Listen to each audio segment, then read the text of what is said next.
Take the paintings, Grant Holloway said. The court won't confuse them with anything valuable. Simone Whitaker stood in the doorway of her studio as two movers wrapped her largest canvas in thick gray blankets. The painting had taken 3 years, hundreds of sleepless nights, and more honesty than she had ever given her husband. Grant barely looked at it. He was checking his watch. Vanessa Caldwell stood beside him with a leather folder pressed against her chest, calm and polished in a cream-colored suit. She had labeled every expensive object in the house for the divorce inventory. The walnut dining table, the antique clock, the Italian light fixtures. Not one of Simone's paintings had received a sticker. "Be careful with that corner," Simone told the movers. Her voice sounded steady, even though her fingers had gone cold. Grant sighed. "They're canvases, Simone, not museum pieces." Vanessa lowered her eyes, hiding a smile. Simone saw it anyway. "This one is mine," Simone said. "I painted it before we combined our finances." "Fine." Grant leaned against the doorframe. "Take all of them. It'll save me the disposal fee." For 12 years, Simone had helped him build the life surrounding them. She had designed the first presentations that won over his investors. She had chosen the colors, the lighting, and the artwork for his developments. She had hosted dinners, remembered names, softened arguments, and stood beside him while people called him self-made. Now he was telling the court she had contributed nothing. Vanessa opened the folder. "We still need your signature on the separation agreement." She held out a pen. "It confirms that Grant's company, the house, and the major marital assets came primarily from his income." Simone looked at the final page. The proposed settlement offered her a small apartment and 2 years of support. In exchange, she would give up any future claims against Grant's business. "You want me to sign this today?" "It's generous," Grant said, "considering you haven't had a real job in years." The words landed harder than Simone expected, not because she believed them, but because he did. Her phone vibrated in her coat pocket. She ignored it. It rang again. Grant glanced toward the sound. "Are you going to answer that?" Simone stepped into the hallway and checked the screen. "Malcolm Reed." She turned away from Grant before answering. "Malcolm, the authentication is complete," he said. His voice was low and urgent.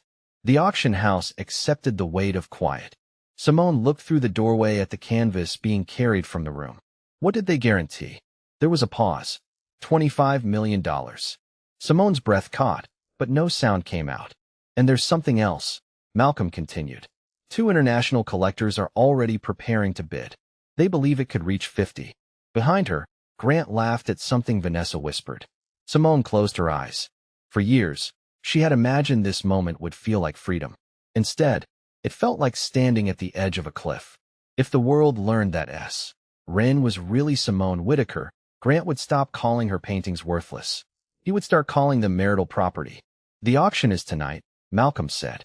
"Once that hammer falls, your name won't stay hidden." Simone opened her eyes and watched the movers carry the painting toward the front door. Grant stepped aside without giving it a second glance. "Sign the agreement before court tomorrow," he told her. "By then, you'll understand those canvases were the only things I was willing to let you keep." Simone folded the unsigned papers, placed them back in Vanessa's hands, and said, "Then I suggest you remember that." The moving truck disappeared at the end of the block, but Simone remained on the front steps, staring at the empty space where it had been. 12 years earlier, Grant had looked at her work as if it mattered. Back then, he was not the polished developer who appeared in business magazines. He was 31, broke by his own standards, and trying to convince a neighborhood board to let him renovate an abandoned warehouse on the south side of Chicago. Simone had been inside that warehouse, standing on a ladder with a paintbrush in one hand and a coffee cup balanced on a windowsill. She was painting portraits of the families who had lived nearby before rising rents pushed them out. "You know this building is scheduled for demolition," Grant had called from below. Simone kept painting. "Then you should take a picture before you tear it down." He should have been annoyed. Instead, he climbed the ladder halfway and studied the wall. "What are you trying to save?" he asked. "Proof that people were here before the money arrived." Grant remembered that answer. For months afterward, he brought her dinner when she worked late. He sat on the studio floor while she painted and never complained about the smell of turpentine. When her first small gallery show nearly fell apart because she could not afford the final rental payment, Grant sold the only expensive watch he owned. "You believe in my buildings," he told her. "Let me believe in this." That was the man Simone married. In their first apartment, they ate takeout on moving boxes and argued about paint colors because neither of them could afford proper furniture. Grant talked about building places that felt human. Simone helped him see what that meant. She redrew his first investor presentation after midnight, replacing cold glass towers with warm public spaces and tree-lined walkways. The next morning, he won the meeting. "We did it," he told her, pulling her into a hug in the parking garage. At first, he always said we. Then the company grew. One project became 5. The meetings moved from coffee shops to private clubs. Grant began asking Simone to attend dinners because she could remember everyone's spouse, children, and favorite wine. He asked her to choose artwork for model units, soften the language in proposals, and make his projects feel less like numbers on a page. Every request sounded temporary. "After this deal, you can focus on your show. After the expansion, we will find you a real studio. After things settle down, it will be your turn." Things never settled down. Simone canceled one exhibition, then another. She stopped correcting people when they assumed she worked for Grant. At their 10th anniversary dinner, a wealthy investor asked whether Simone still painted. Grant smiled before she could answer. "My wife used to paint," he said. The table moved on to another subject. Simone smiled because 16 people were watching. She even touched Grant's arm as if nothing had happened. But later that night, after he fell asleep, she went downstairs barefoot and switched on the studio light. A blank canvas waited against the wall. She stood before it for nearly an hour, thinking about every room she had helped Grant build and every part of herself she had quietly removed to make space for him. Then she picked up a brush. By sunrise, a dark figure had appeared on the canvas, a woman standing behind a man beneath a bright white spotlight. Grant opened the studio door as Simone covered the painting with a sheet. "You are up early," he said. "I never went to bed." He glanced at the covered canvas, but did not ask what she had painted. He only handed her a folder. "I need you to fix these designs before my meeting." Simone took the folder. Grant kissed her forehead and walked away.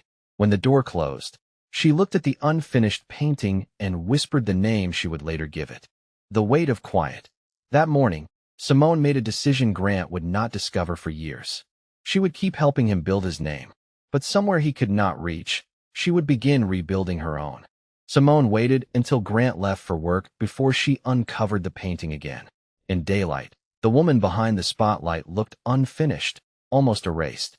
Simone understood the feeling. She began painting at night, usually after 2 in the morning, when the house was quiet and no one needed her to revise a proposal, choose a dinner menu, or reassure an anxious investor.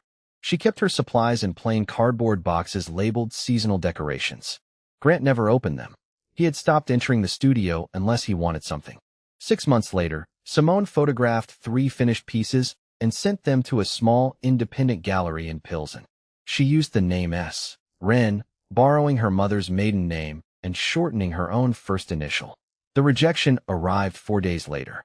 The gallery director called the work powerful but difficult to sell. Another gallery never responded.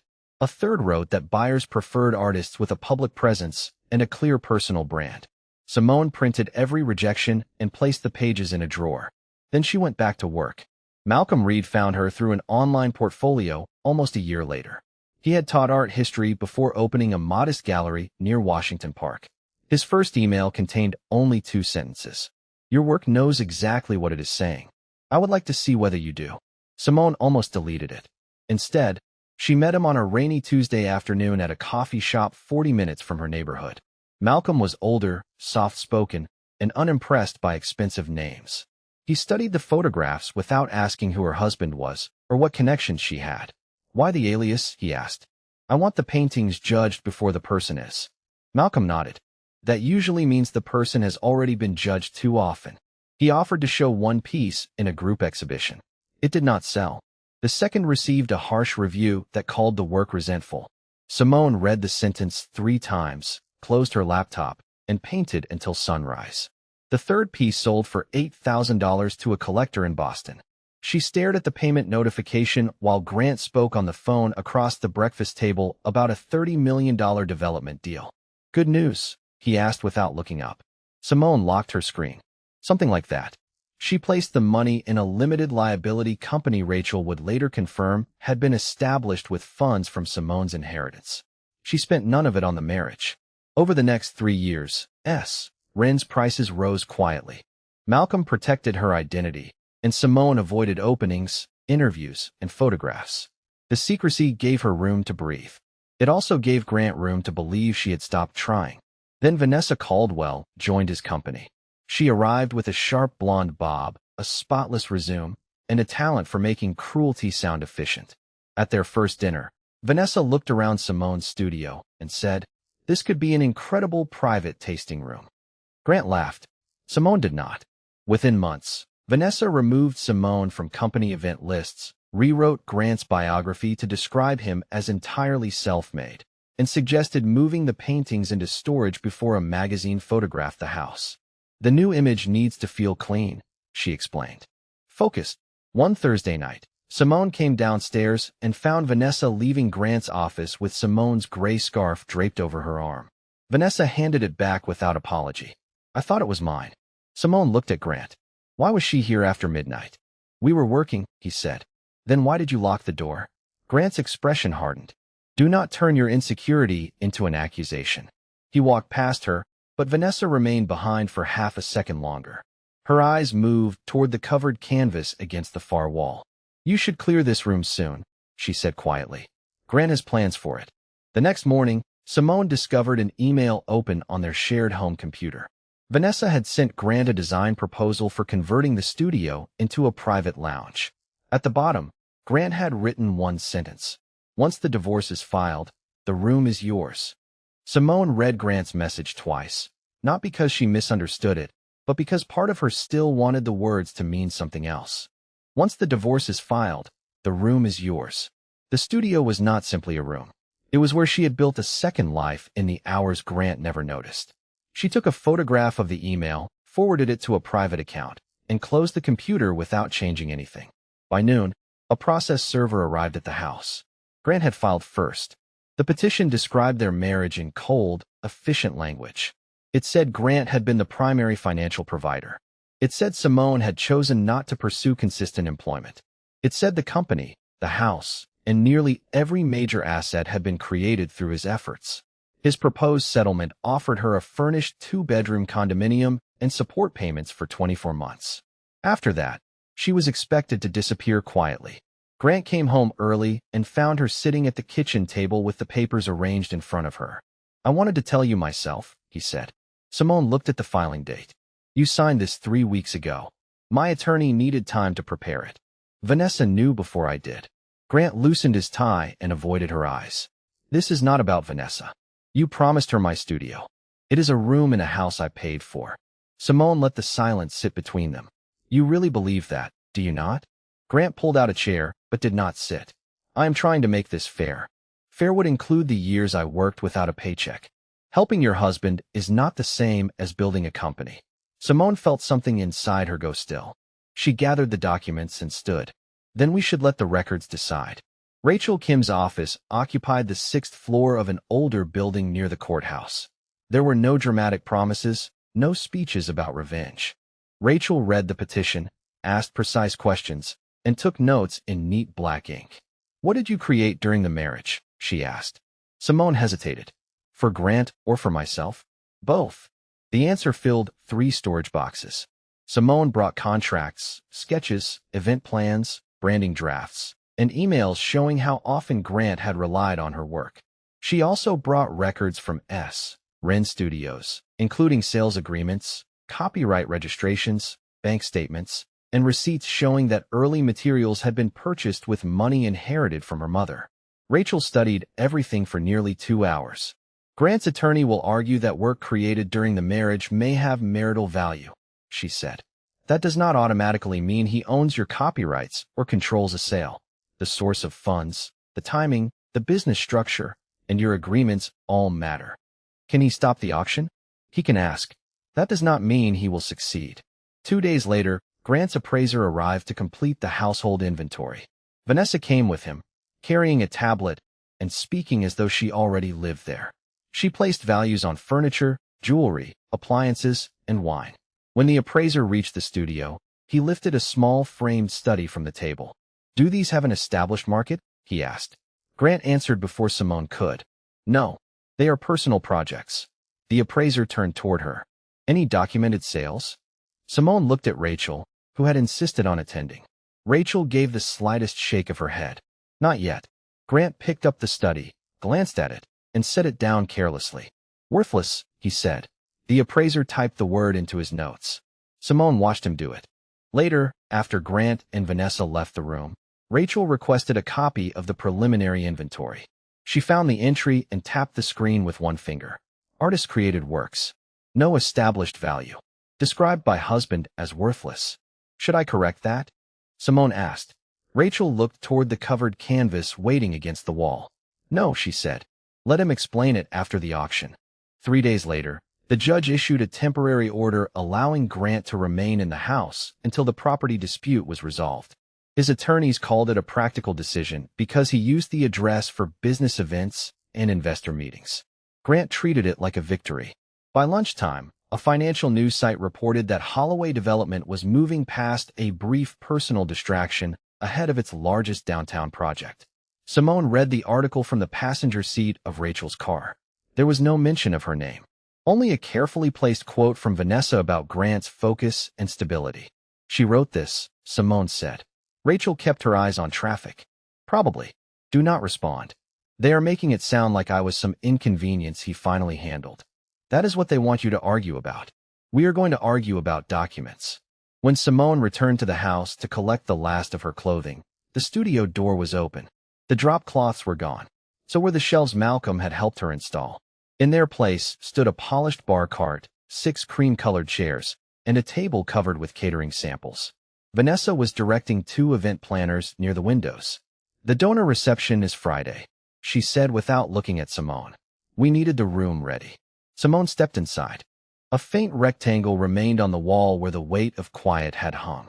Grant appeared behind her holding his phone. You should have called before coming. My name is still on the deed. For now. He lifted the phone and showed her a photograph of the finished room. Beneath it was a message he had already sent.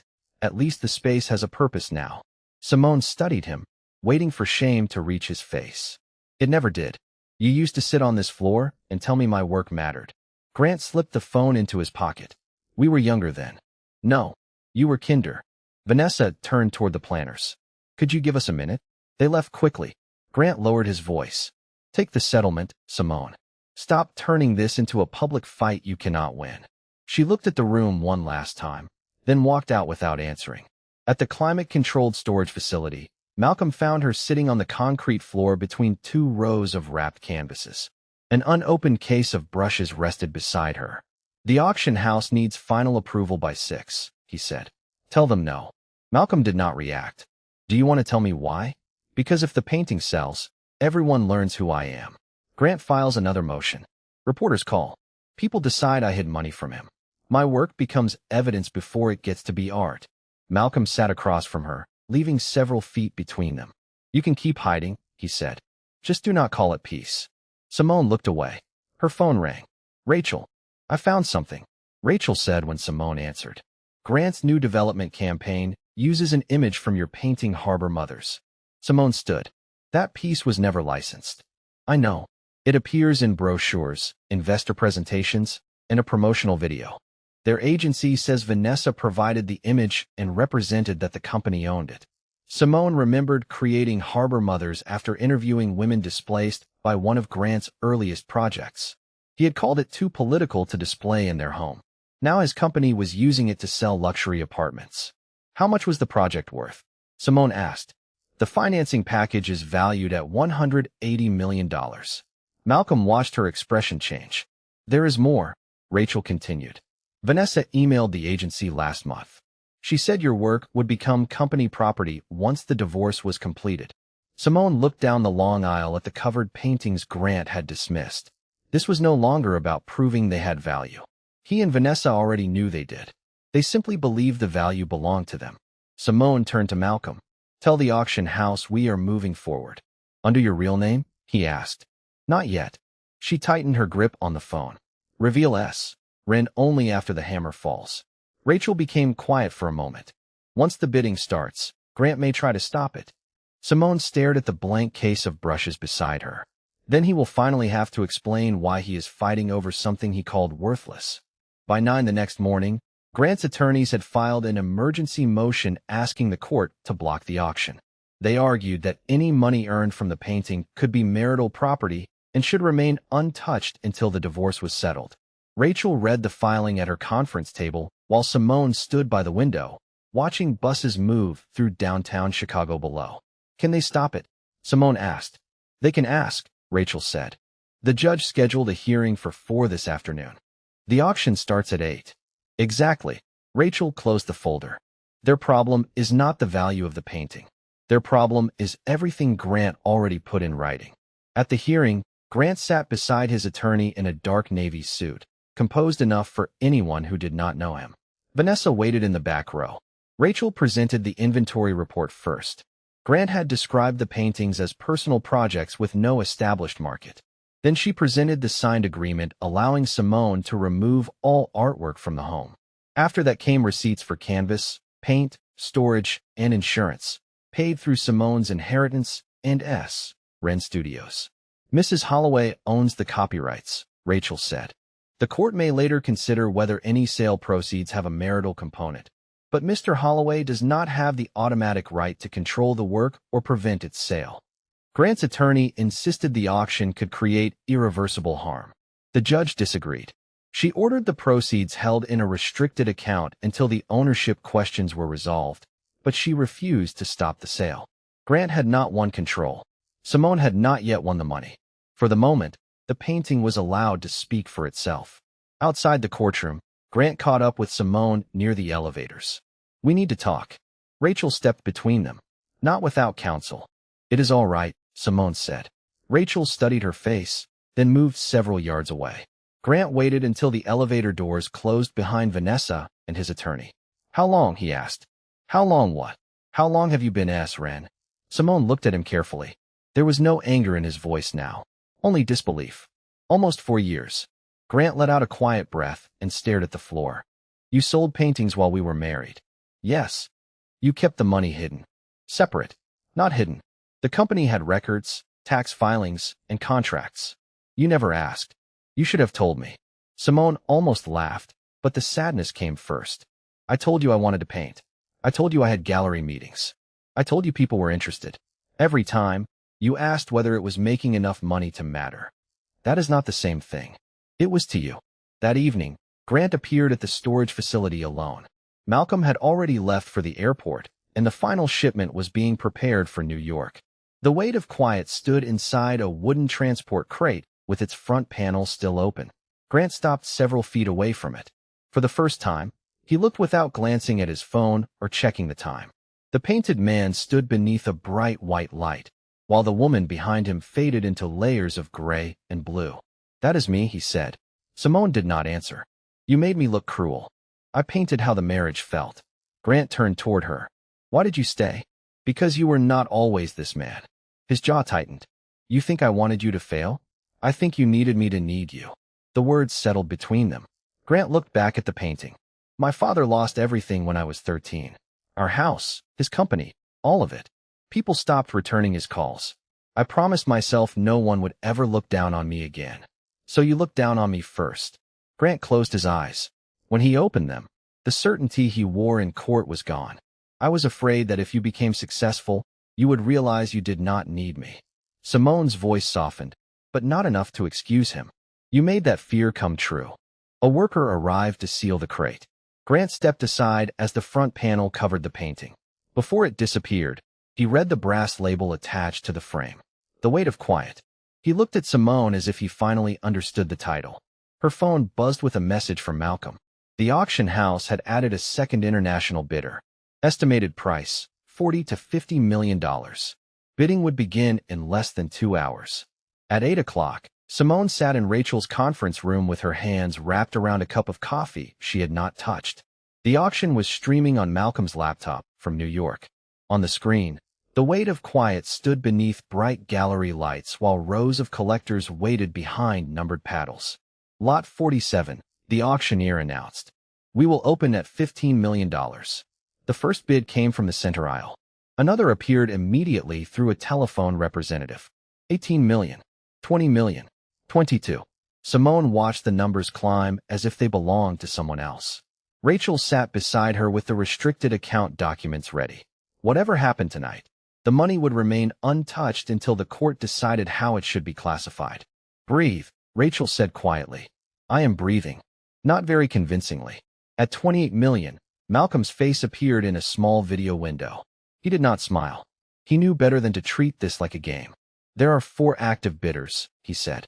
2 in the room, 2 by telephone. The price rose to 34 million, then 38. Simone thought about the first piece that had failed to sell.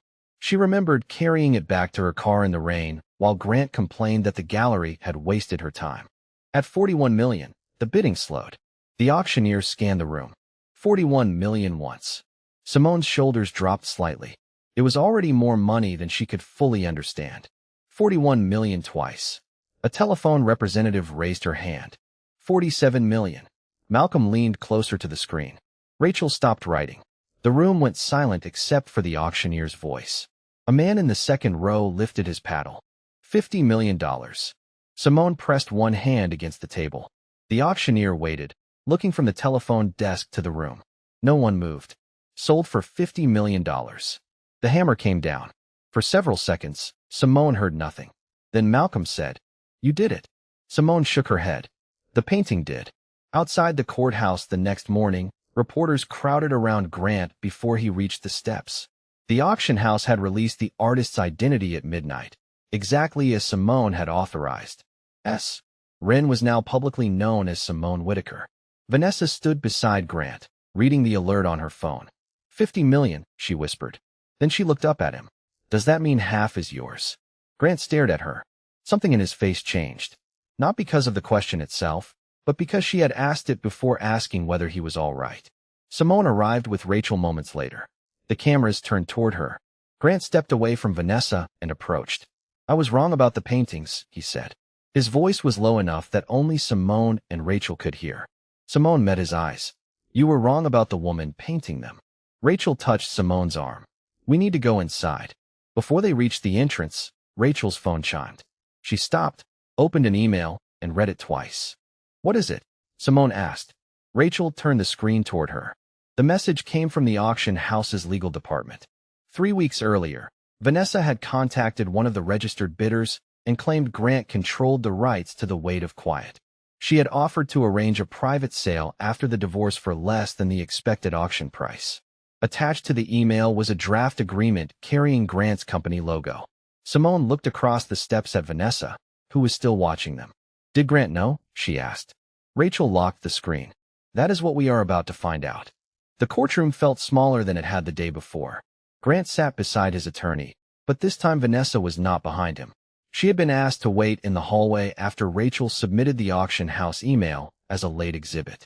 The judge reviewed the attached draft agreement, the company logo, and the message offering a private sale of the Weight of Quiet for less than its expected value. Mr. Holloway, she said, did you authorize Ms. Caldwell to contact this bidder? Grant looked at the document again. No, Your Honor. His attorney leaned toward him and whispered, but Grant shook his head. I did not know about this. Rachel stood. The document came from an account connected to Holloway Development. It also describes Mr. Holloway as the controlling owner of the painting. That statement is false, Grant said. I never owned the copyright. Rachel held up the household inventory.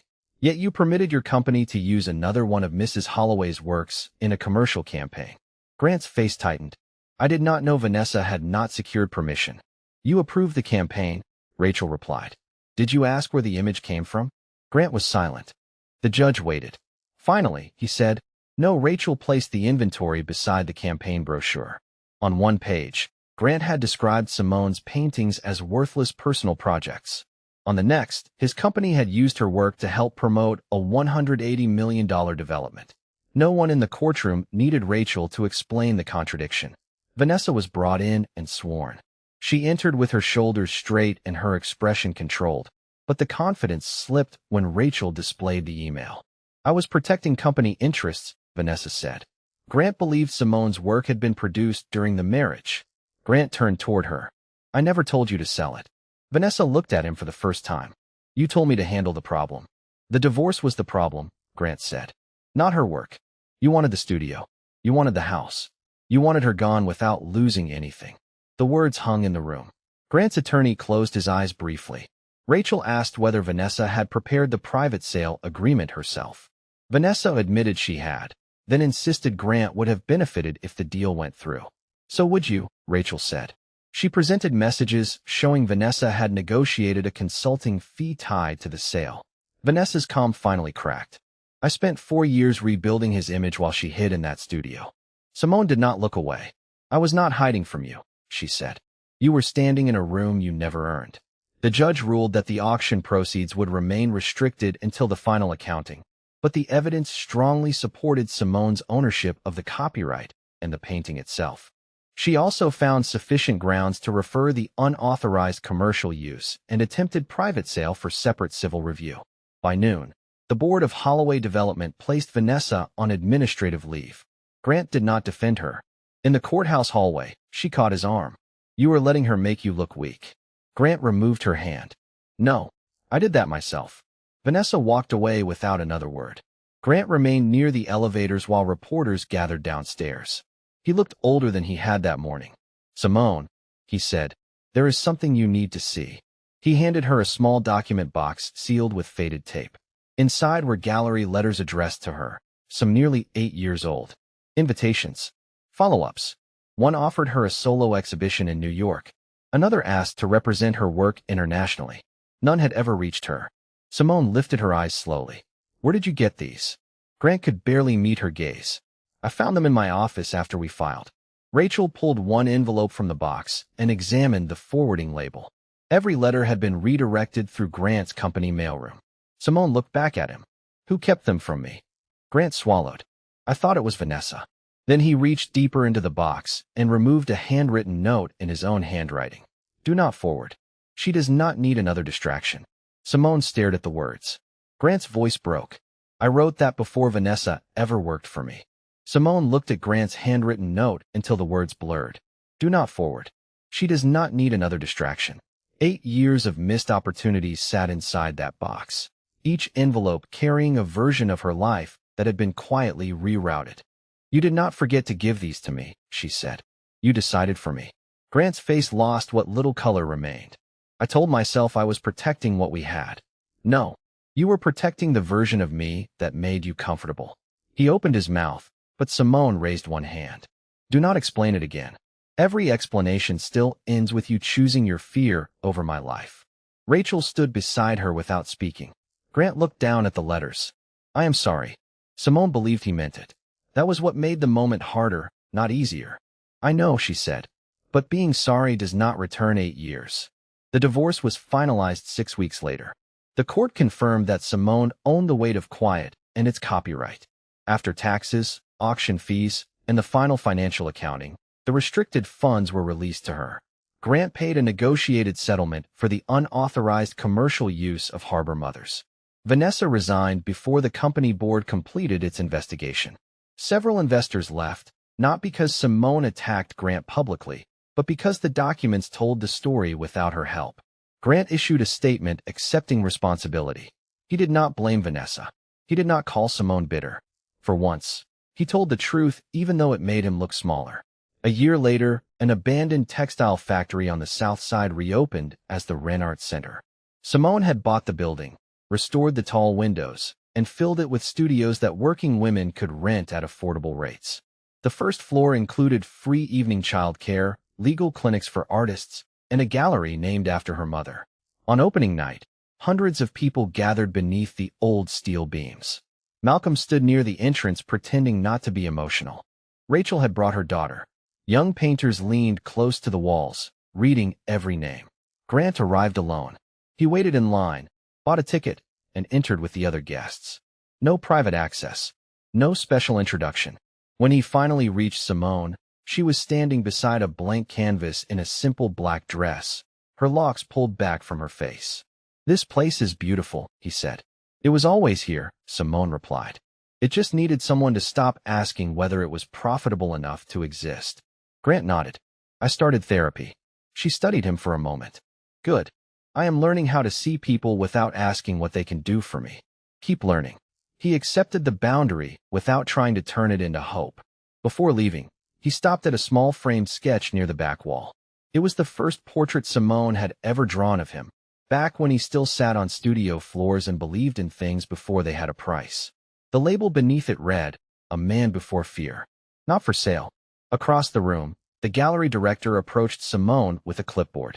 "We need the artist name for the new piece," she said. "Should I list S. Ren or Simone Holloway?" Simone took a brush, dipped it into black paint, and signed the lower corner of the blank canvas with slow, certain strokes. "Simone Whitaker." Then she stepped back. The room filled with applause, but Simone barely heard it. For years, people had praised Grant under lights she helped build. Now she stood beneath her own name, in a place created from everything he tried to keep small. The $50 million had changed her life, but the real victory was simpler. No one would ever sign her future away again.